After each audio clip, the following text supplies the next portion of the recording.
This is Module 7, Unit 1, Activity 2, Collaborating with the Mentor Teacher. I'm here with my mentor teacher, Ms. Sharon Houston Colbreth, who will be mentoring me during this Module 8 program. And so my first question is, what are the disabilities of the students in your class? Okay, I have second and third grade students, special ed, who I do pull-out services for, and also inclusion.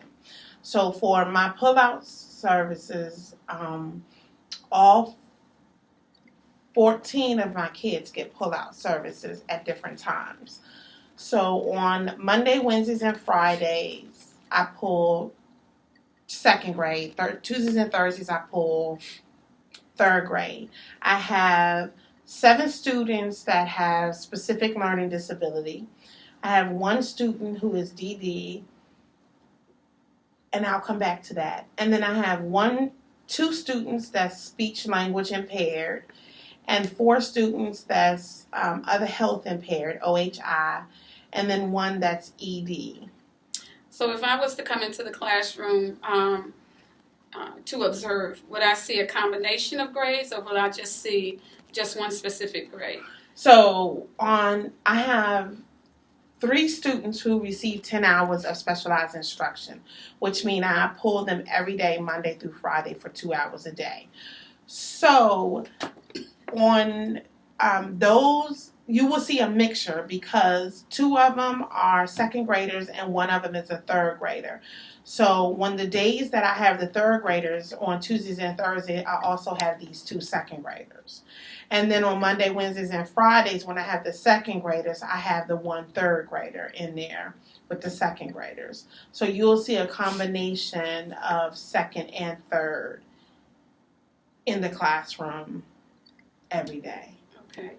And so how are the students grouped based on your second and third graders, since you'll have a combination of grade 2, grade 3 because of the hours that the students should receive?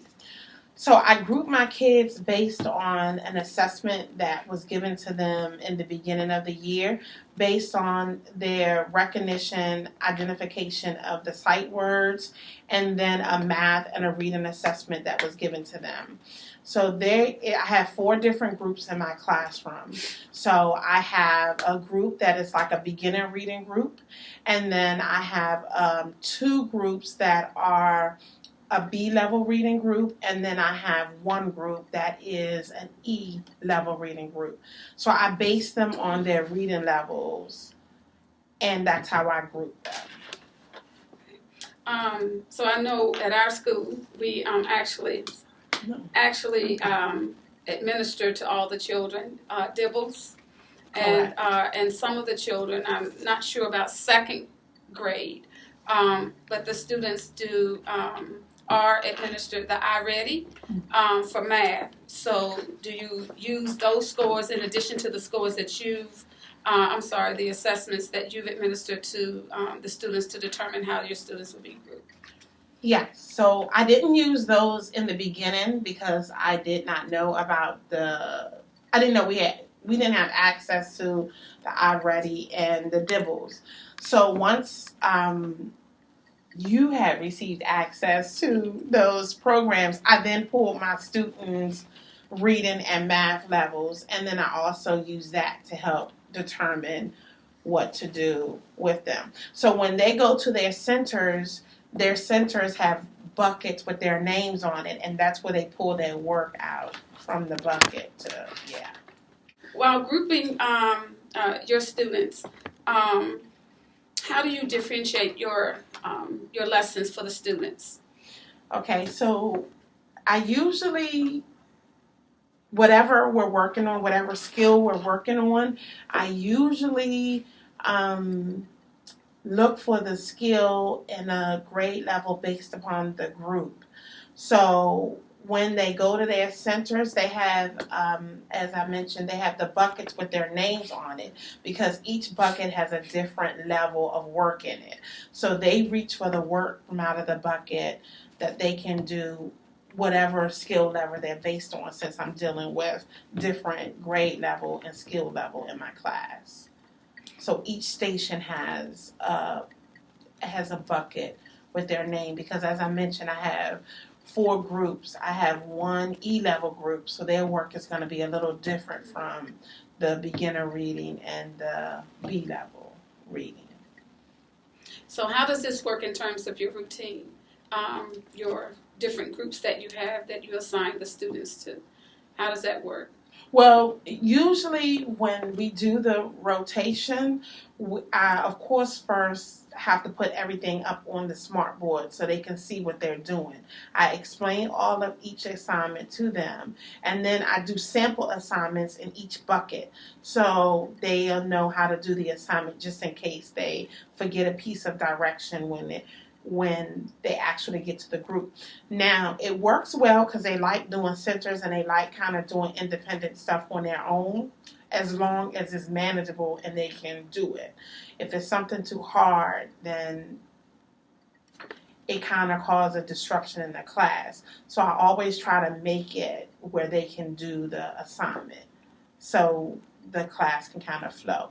And they get 25 minutes in each group to work on their assignments, considering I have them for 2 hours every day.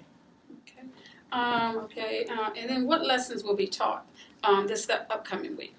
Okay, for this week we are working on, we have went back to main idea and finding key details in the story. And we have also started on inferences. So with my 3rd grade group, we've started on inferences. Mm-hmm. With my 2nd grade group, I went back to main idea and key details. We focused a lot on main idea in the beginning, but now we're going to focus more on pulling out key details from the story. That's my main focus for reading. For math, we're working on 2-digit addition with regrouping. And that's both for 2nd and 3rd grade students.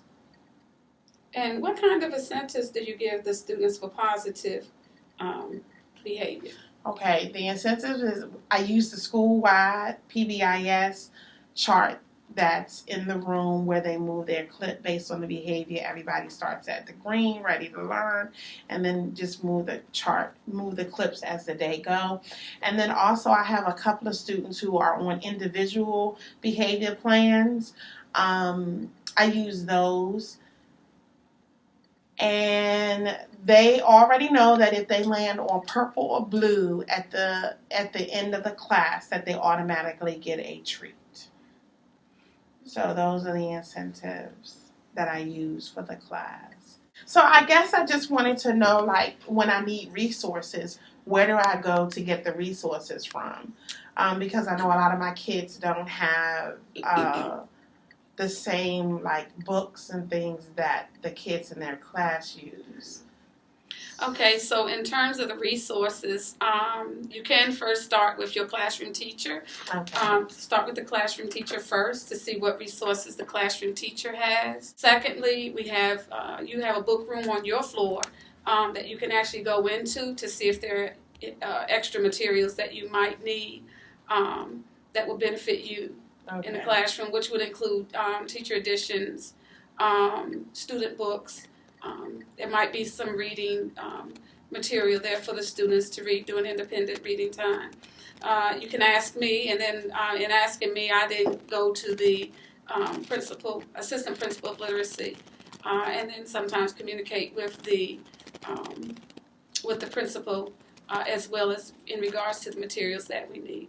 And then don't forget to lean on the special education team. Sometimes we have materials in our classroom that we can share out, so that will be a way in terms of getting the resources that you need.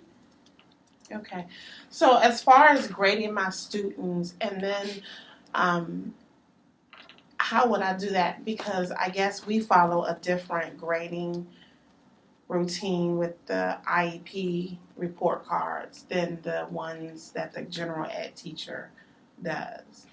So in regards to the general education teacher, the general ed teacher and you, those students that you do service should be collaborating in terms of what score students should get on the report card, that's the general ed report card. So there should be some collaboration between the general ed and the special ed teacher. And then in terms of special ed, we actually have a progress report that we do. That is due around the same time as the regular report card. And so there we look at whether the student has met it, has not met it, and we dictate in terms of comments that we need to put there so the parent will understand what is actually going on. If it's a goal that's not been met, we state that too, but we have to also give reason in regards to that. But the general ed report card, we know it's a 1, 2, 3, 4 Yes, in terms of below basic, proficient, and advanced. So, those students will receive it according to that rubric. Okay. One last question.